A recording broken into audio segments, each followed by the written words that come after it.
السلام عليكم ورحمة الله تعالى وبركاته. اللهم صل على محمد وآل محمد وعجل فرجهم والعن عدوهم يا كريم. Au nom d'Allah, le clément, le miséricordieux, louange à Allah tout-puissant, que sa prière et ses salutations soient sur son bien-aimé, son élu, notre maître Mohammed, ainsi sur ses proches, les gens de la demeure du prophète Ahlul Bayt, et que la malédiction d'Allah soit sur leurs ennemis jusqu'au jour du jugement. La deuxième partie, je l'entame tout simplement avec d'autres preuves qui montrent parfaitement bien l'usurpation, le mensonge et la perfidie de notre faux prédicateur, M. Muhammad Matmati. A tout de suite. Je vais aller dans le... Donc je vais aller dans le compte de YouTube de M. Muhammad Matmati.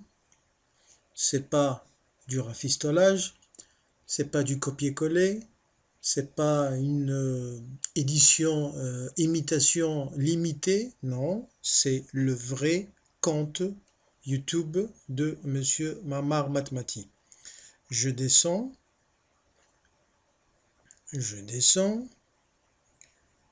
Attendez, je vais voir. Oui, tout à fait, tout est bon. Alors, voilà, je descends. Sur la gauche en bas, tiens, je vais afficher plus de vidéos. Monsieur le partisan ferveur défenseur de l'islam authentique contre toute approche falsificateur, n'est-ce pas, usurpateur. Monsieur Muhammad Matmati, il est contre un islam sous forme d'une parodie. Il reste toujours dans la chanson. Apparemment, ça colle à la peau de notre personnage. Vous voyez ici, il y a un petit extrait d'une chanson, et là, c'était dédié pour Monsieur Tariq Ramadan. Bon, on ne partage pas les mêmes convictions, certainement, mais je vais mettre play.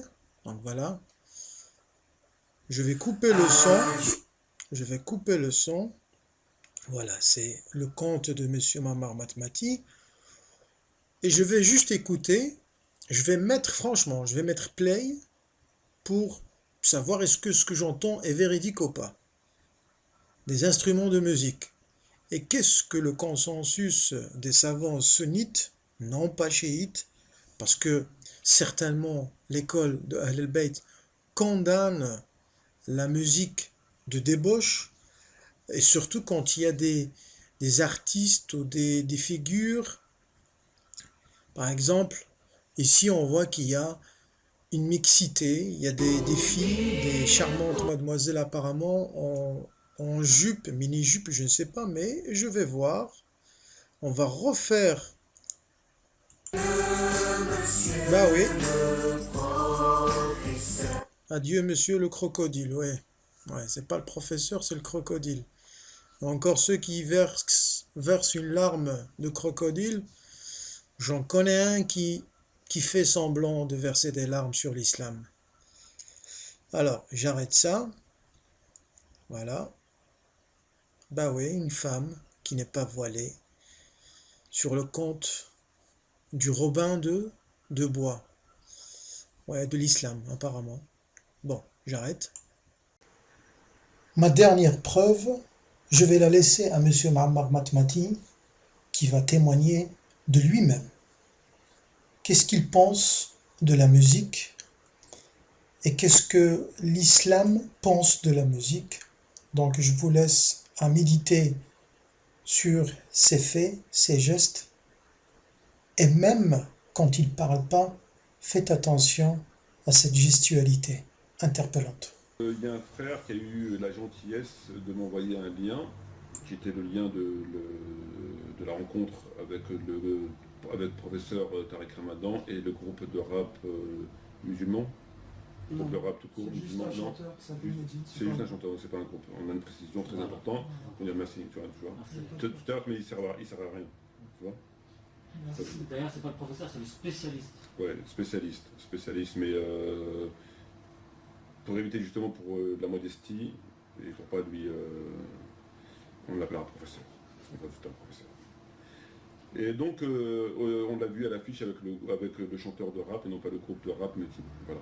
Donc moi, ce qui m'a semblé un petit peu pas normal, c'est que le professeur Tariq Ramadan, paraît-il, n'a pas le temps pour répondre aux questions de M.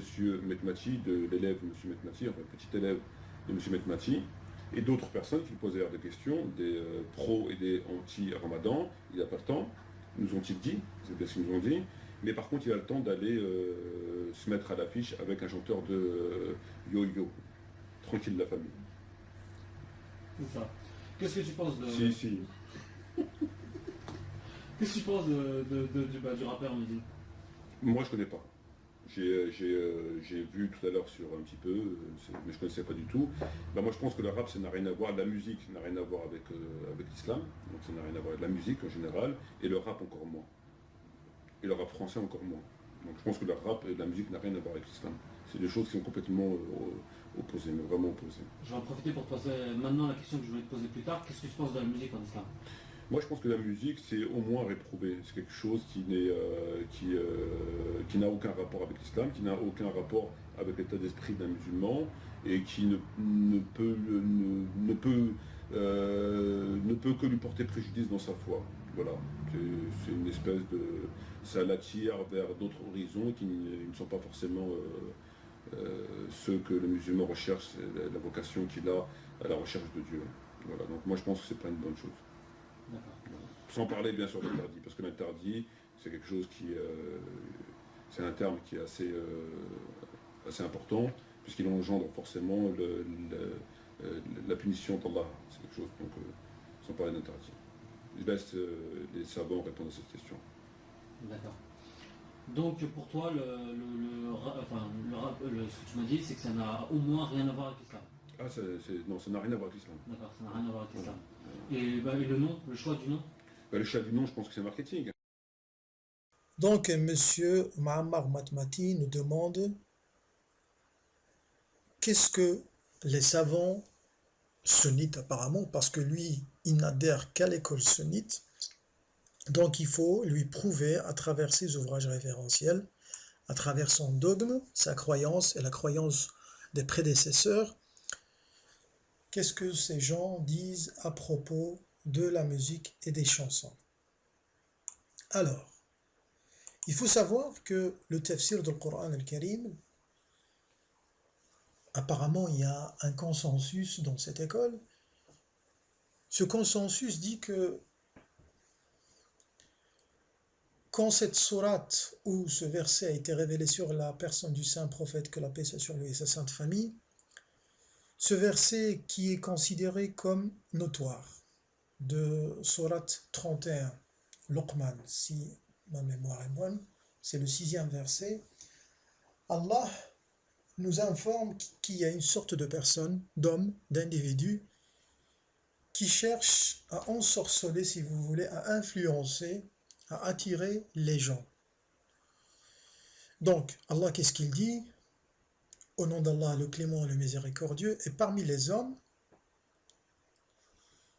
il est quelqu'un, il y a des gens, il y a des personnages, comme Ma'ammar Matmati notamment, qui, dénués de science, de toute science, achètent de plaisants discours pour égarer hors du chemin d'Allah et pour le prendre en raillerie.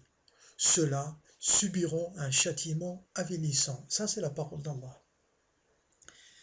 Eh bien, vis-à-vis de Ma'ammar Matmati, j'aimerais bien lui rappeler que Ibn Abbas, qui est considéré comme le savant, l'érudit de la communauté, de la Ummah, Hibrul Ummah, à savoir que, j'ouvre une petite parenthèse, malheureusement, pour les sunnites, ce n'est pas l'imam Ali qui est l'érudit de la communauté, non.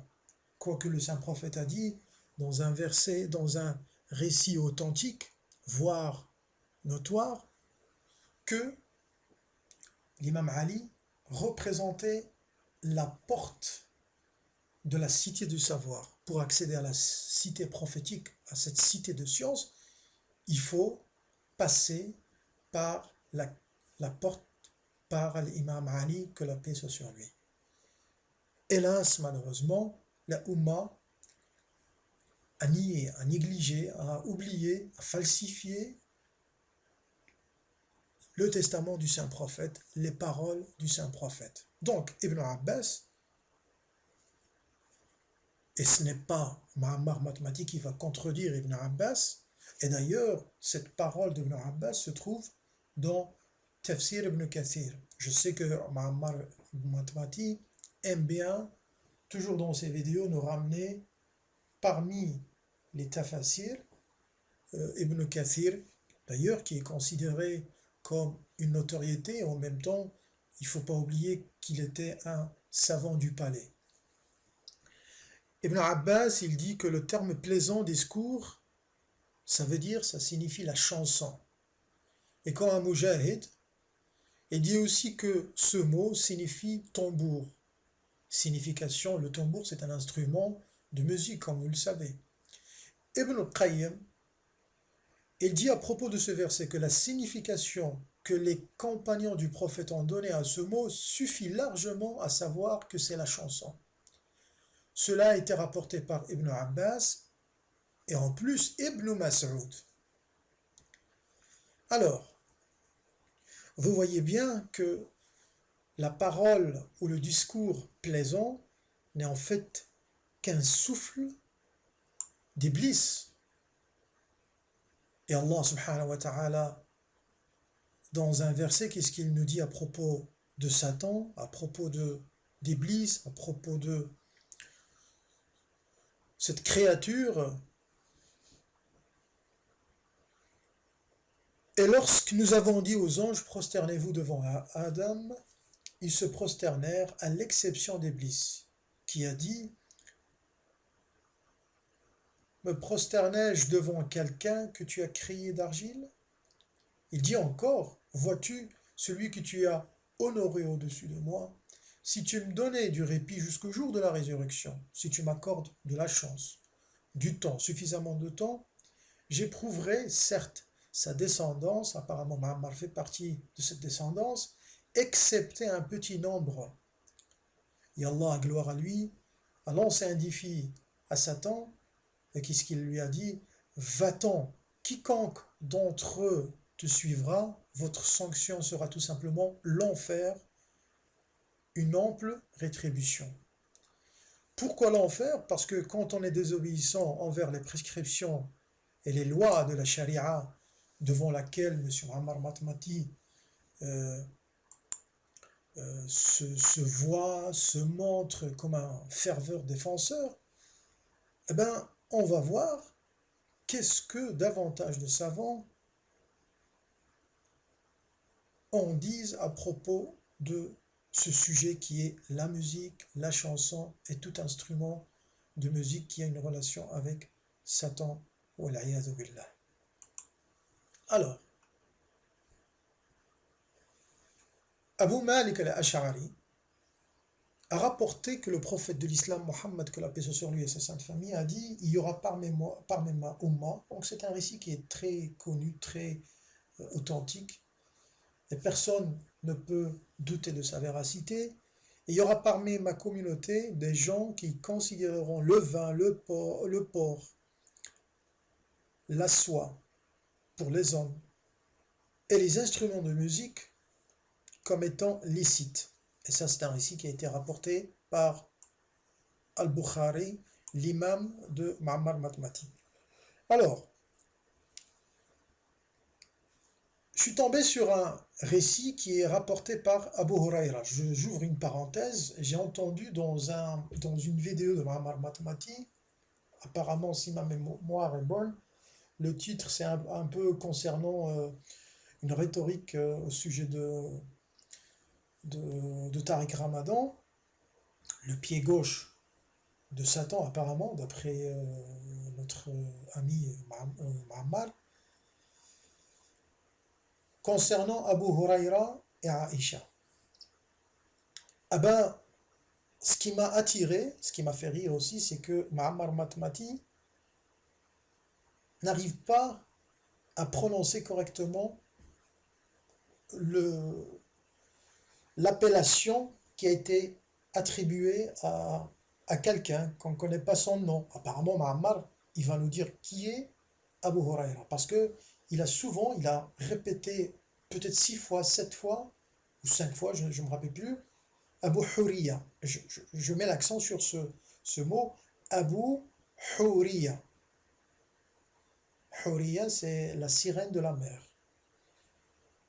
Ah, Muammar Matmati voulait dire Abu Huraira, donc père de chaton, Abu Chaton, Abu Chat, Abu Whiskas, donc, mais bref. Mais Abu Huriya, on ne le connaît pas, Muammar. Si tu as une biographie sur ce personnage, vas-y, je t'en prie. Pourquoi j'ouvre cette parenthèse? Parce qu'il faut que tu saches, Muammar, si tu n'arrives pas à apprendre l'arabe comme il faut, comme ça tu articules comme il faut, ça veut dire que dans la science des hommes, ilm al-rijal, quand on n'arrive pas à bien prononcer le nom ou un mot spécifiquement en relation avec l'exégèse ou bien avec le tafsir al-Qur'an ou bien avec la science du hadith ou bien avec l'histoire, surtout la biographie des compagnons ou des prédécesseurs ou des savants tout simplement, si on n'arrive pas à bien prononcer le nom du personnage, eh ben on fait fausse route. Et certainement, pas que peut-être, mais certainement, il y aura des mauvaises interprétations, des mauvaises informations.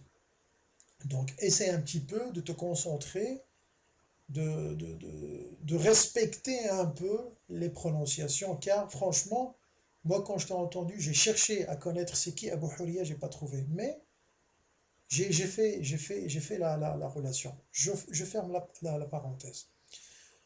Donc, Ibn Taymiyyah, à propos de ce récit, qu'est-ce qu'il dit? Ce hadith prouve l'interdiction de tous les instruments de musique. De tous les instruments de musique. Et ce décret, moi je le considère comme une fatwa, d'ailleurs c'est une fatwa, tu peux la trouver, Ma'ammar Matmati, dans Fatawi, Majma' al-Fatawi d'Ibn Taymiyyah, le Majma' des décrets, tome 11, page 535. Alors,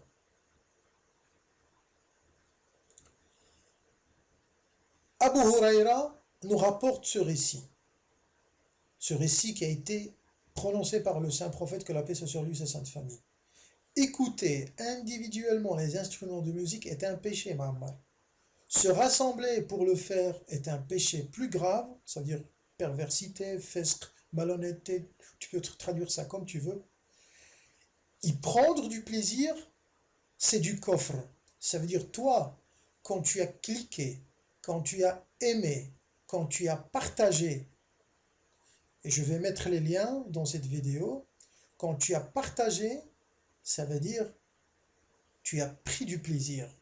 Et d'après Abu Huraira, tu es un mécréant. Donc tu as affaire à Abu Huraira, pas avec moi.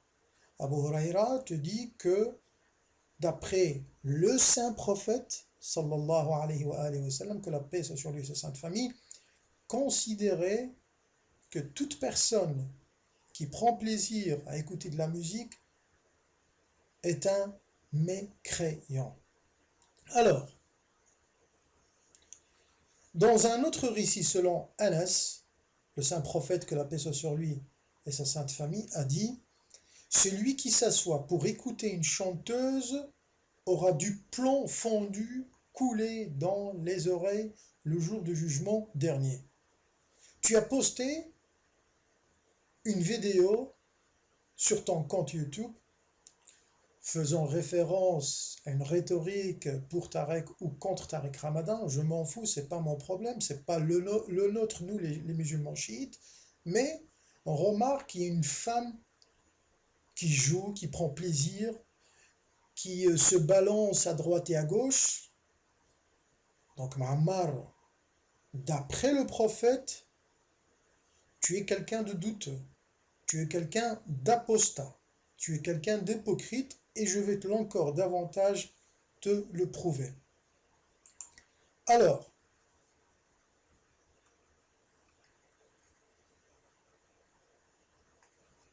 il y en a énormément de hadiths.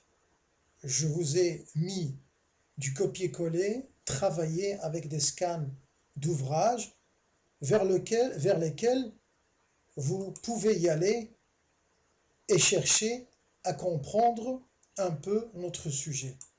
Tenez un peu. Qu'est-ce que la tradition du saint prophète sallallahu alayhi wa alayhi, que la paix soit sur lui et sa sainte famille, nous dit à propos de notre sujet?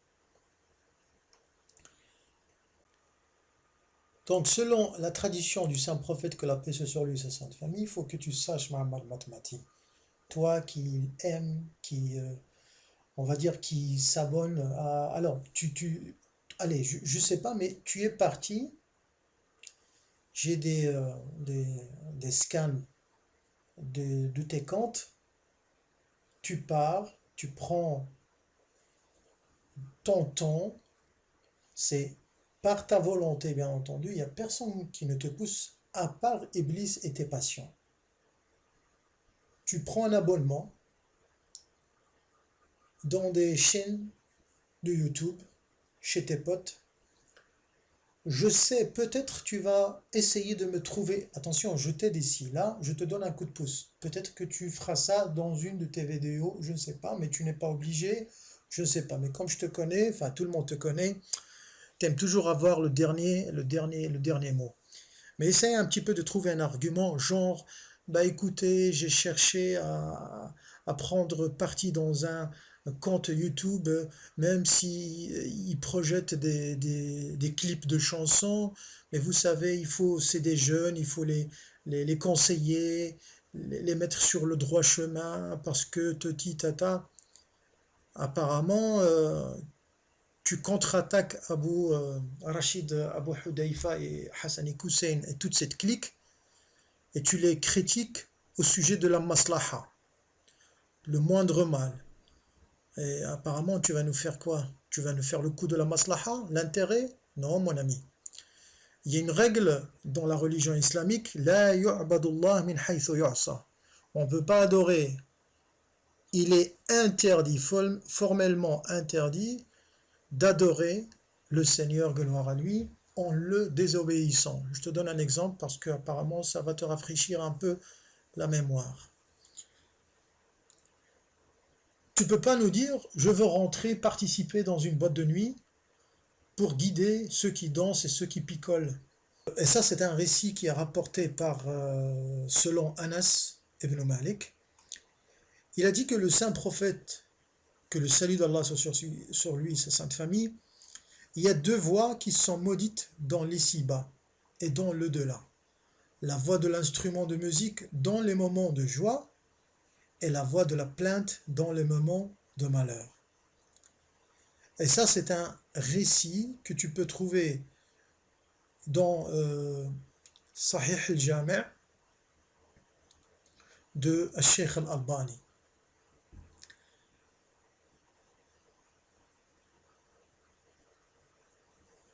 D'après Imran ibn Hussein, le saint prophète de l'islam, que la paix soit sur lui et sa sainte famille, a dit: il y aura dans cette communauté des gens qui seront ensevelis dans la terre. Attention, Muhammad, tu seras enseveli dans la terre. Des gens qui seront défigurés. Donc, quand j'arrangerai un petit peu, quand je vais arranger, et quand j'ai arrangé dans le passé ton visage avec un petit programme bon enfant, bien entendu, donc je savais qu'est-ce que je faisais. Et toi, tu es quelqu'un qui a une multitude de faces. Tu essaies de te présenter comme un prédicateur, comme un innovateur. Un innovateur, oui, là je peux comprendre. Mais un réformateur, ça non. Un hypocrite, je peux te comprendre. Car tu n'arrives pas à comprendre et à appliquer, à mettre en application les paroles du saint prophète sallallahu alayhi wa alayhi. Que la paix soit sur lui et sa sainte famille. Donc, tu seras défiguré comme le saint prophète le confirme. Et quand, subhanallah, un homme a entendu le saint prophète, il lui a dit: Quand est-ce que cela aura lieu?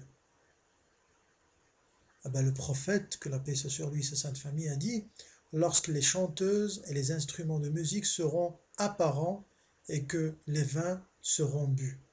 Oublie la deuxième partie, je t'accuse pas d'être un consommateur de l'alcool, non, pas du tout, qu'Allah me préserve de calomnier sur ta personne ou sur une autre personne, mais apparemment, tu prends plaisir. Muammar Matmati a aimé cette vidéo. Ajib. Ya waylaka ya Muammar min Allah Azza wa Jal. Malheur à toi, Muammar, hein. Il est temps que tu regrettes, il est temps que tu changes ta manière de te procéder avec autrui parce que les gens ne se ressemblent pas.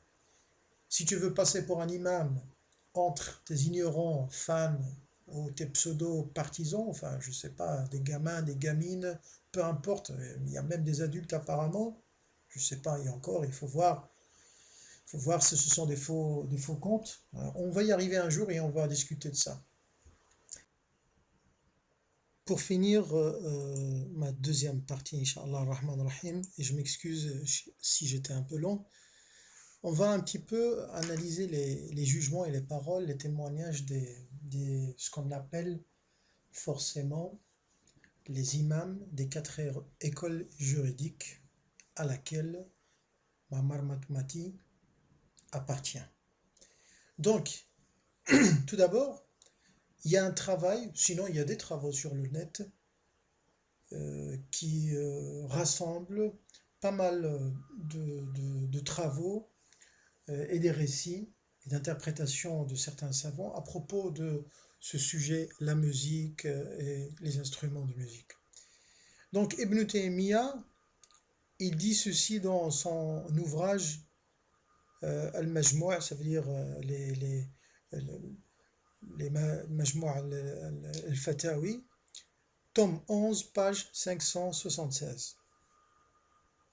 La thèse des fondateurs des quatre écoles juridiques est que tous les instruments de musique sont interdits.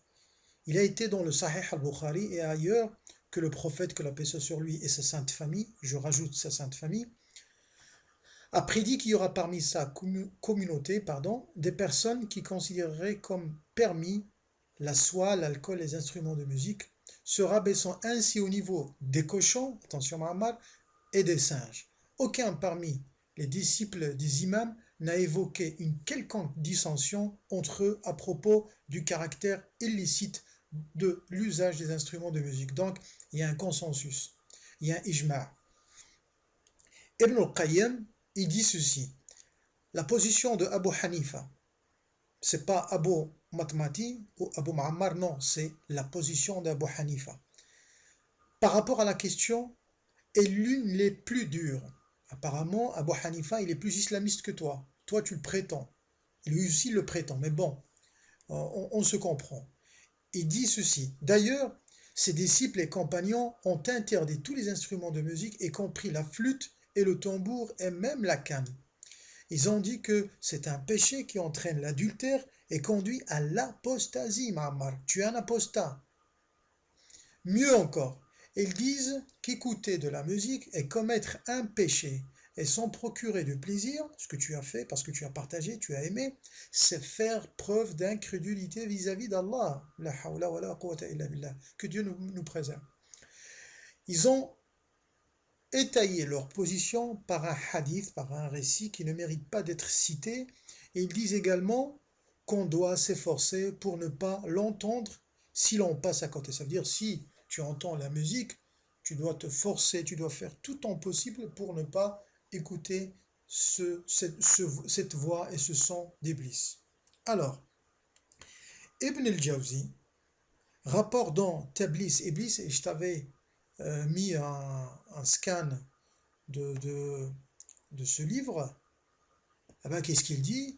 Il dit tout simplement, Ibn al-Jawzi, il dit, la parole de Ishaq ibn Isa, qui est un transmetteur de hadith honnête, a dit, j'ai demandé à l'imam Malik, enfin, je lis ce qui a marqué, l'imam Malik, ce qu'il pense des gens de Médine, des gens de Médine, bien sûr, qui écoutent des chansons Et est-ce que cela est vrai? Ah ben, Malik a répondu, ceux qui font cela chez nous, à Médine, sont des pervers.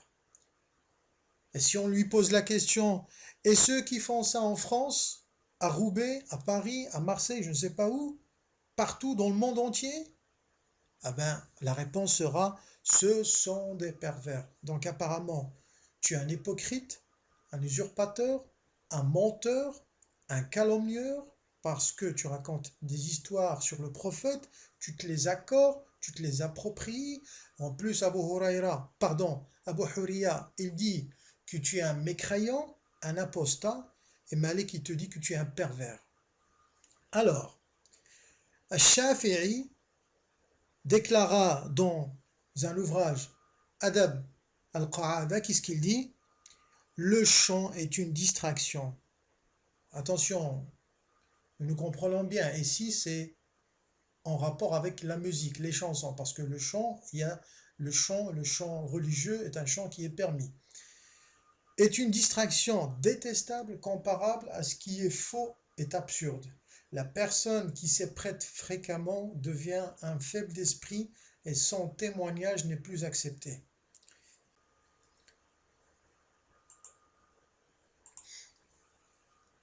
Al-Shafi'i a dit aussi, j'ai laissé derrière moi des gens en Irak qui utilisaient un instrument de musique et ce sont des hypocrites. Ce sont, je répète, des hypocrites, pluriel d'hypocrites. L'instrument était un genre d'oreiller en cuir sur lequel ils tapaient avec des baguettes. Et tu peux trouver cette parole dans l'ouvrage Tablis Iblis d'Ibn al-Jawzi. Et pour finir, Ahmad ibn Hanbal a dit, la musique fait germer l'hypocrisie dans le cœur. Tu écoutes, Mahammar? La musique fait germer l'hypocrisie dans le cœur. Elle ne plaît pas. Et comme tu es absorbé par cette musique, apparemment tu as de l'hypocrisie dans ton cœur. Et quelqu'un qui a de l'hypocrisie dans son cœur, dans son caractère, dans sa langue, dans son langage, à travers, bien entendu, on peut voir ça, mais très clairement, d'une manière mais très claire, dans les contradictions des paroles. Et dans les vidéos à suivre, on va analyser tes contradictions. On va les analyser. Donc tu es mal placé pour donner des conseils, voire aussi donner des décrets, parce qu'apparemment dans ta séance questions-réponses, tu donnais des fatawi apparemment. Tu te rends compte de ce que tu es en train de faire? Ahmad te dit, la musique fait germer l'hypocrisie dans le cœur. Ibn Qudama, le vérificateur de l'école Hanbalite, donc ça veut dire il est plus extrémiste que toi, ça veut dire il est plus rigoureux, islamiste, on va lui accorder cette appellation, il n'y a pas de souci. Ça vous plaît les appellations, n'est-ce pas? Et les titres, allez, on va te donner les titres, on va t'inonder des titres. Qu'est-ce qu'il dit Ibn Qudama? Il dit, quiconque les écoute, ça veut dire écoute les instruments de musique à plein temps, est considéré comme un apostat. Tu vois, ton sujet préféré, la zakat, le djihad, les jeux télévisés, PlayStation, enfin je sais pas. Tous ces histoires à dormir debout, qu'est-ce qu'il te dit Ibn Qudama? Il te dit, les instruments de musique, à plein temps, est considéré comme un apostat. Ça, tu peux trouver ça dans l'ouvrage connu, mondialement connu, chez même les élèves qui débutent dans les premières années de leurs études, Al-Mourni, tome 10, volume 10, page 173. Donc, j'arrive à la fin de ma deuxième partie. Comme ça, je vais entamer d'autres séries, d'autres réponses pour pousser le calomnieur, menteur, usurpateur, apostat selon Abu Huriya. N'est-ce pas, Muhammad? Abu Huriya. Et j'aimerais bien qu'un jour tu nous parles de ce Abu Huriya. Wa sallallahu ala sayyidina Muhammadin wa alihi tayyibin at-tahirin. Et je vais laisser la parole à monsieur Muammar Matmati pour nous dire tout simplement qu'est-ce qu'il pense de ce petit exposé qui vient de voir et d'entendre. À toi le mic, Mohamed. Voilà, et ce qui est consternant, c'est qu'on a l'impression qu'on a affaire à un schizophrène, à un psychopathe. Je sais pas, je trouve pas les mots pour décrire. J'ai pas. Voilà, mon analyse le concernant sur ces contradictions sont consternantes. Voilà, je suis abasourdi par autant. Je trouve pas les mots. Je trouve pas les mots. D'ailleurs, ce qu'on va faire, frères et sœurs, c'est qu'on va écouter sa vidéo.